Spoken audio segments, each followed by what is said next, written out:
สอยห้อยตะกุดที่กูฝากไว้กับหลวงพ่อได้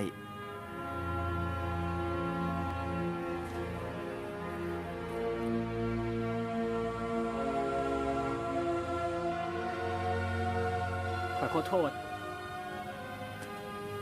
อย่าโทษเจ้าของเลยมึงว่าทันเล่เหลี่ยมบักดำมันดอก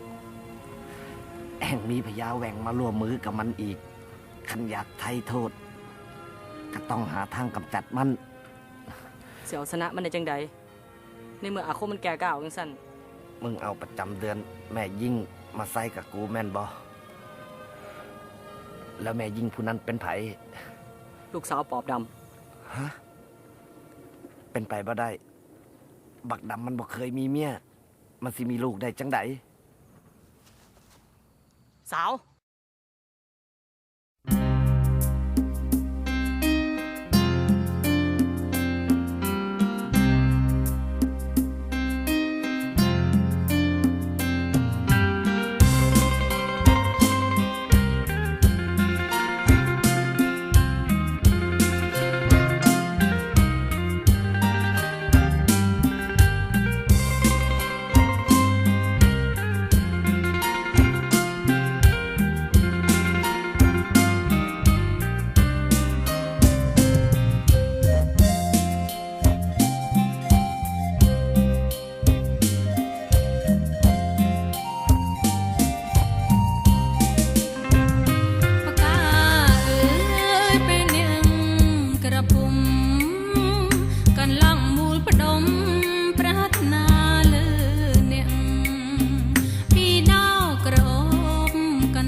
little